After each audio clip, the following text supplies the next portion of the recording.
does help if I don't close the document I'm reading from, really, doesn't it? Okay. So this is more of a spoken word dramatic piece than poetry because poetry scares me. Okay, let me start by saying that there are better ways to work out whether a woman's into you or not. What, you didn't know that's what this was about? Spoiler alert, she's not into me. She's not a lesbian. In fact, I'm pretty sure she doesn't know what one is. Maybe some type of Hungarian lettuce or something else pretty in her world.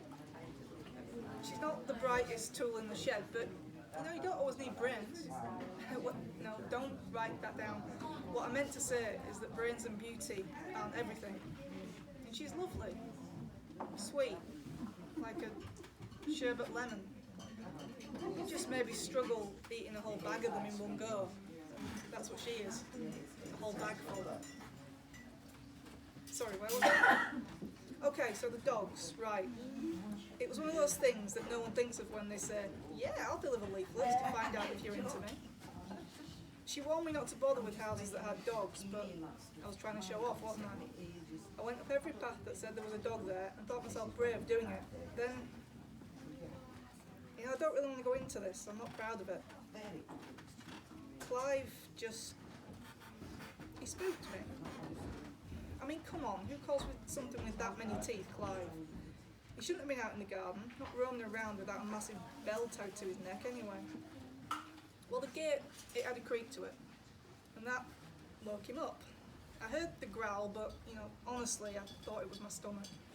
I'd had curry the night before, you see. Anyway, I posted the leaflet through as normal, turned around, and there he was. Lots of teeth. He went for the letterbox to try and get what I'd posted through, and at that point I thought, great, I can get away.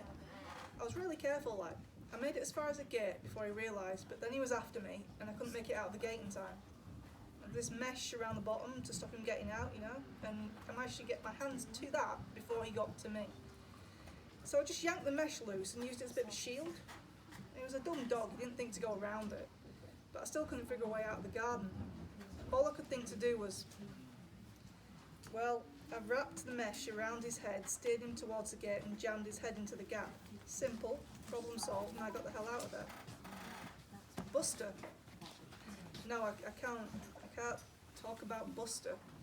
Why are you asking me about him? Look, it's not funny, any of this. The whole thing's a joke.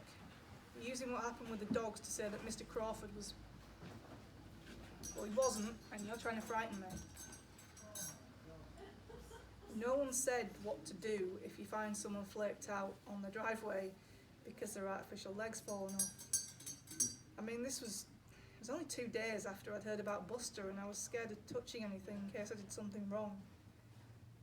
I was starting to feel like I was being punished for fancying a woman who didn't fancy me back.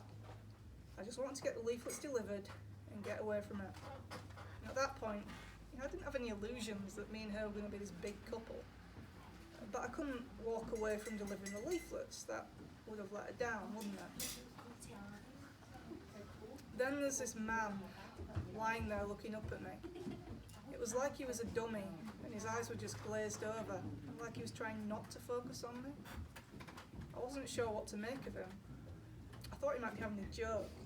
And some people are like that, aren't they? All they want to do is get under your skin and then they have a laugh at you for it. See, that's what she'd done. I told her, you see, just before I'd gone to do that street, I told her that I was a lesbian. I dropped it into conversation casually because I thought we might be mates afterwards. And there was this look on her face. It was like sherbet lemons melting in the sun. It was a sticky mess, and there's nothing left of that sweet, whole thing that you so wanted to try. And there's never going to be anything left of it. I didn't want to be laughed at again. That's why I stepped over him. That's why I put the leaflet through the letterbox and I walked back and I stepped over him again. I thought he'd jump up and call after me, but he didn't. And I didn't care. I didn't care. So now I've gone through all this, will you let me go? I don't even know what I'm being accused of. It's not my responsibility to pick someone off the floor, is it? You wouldn't. I didn't do anything. I didn't.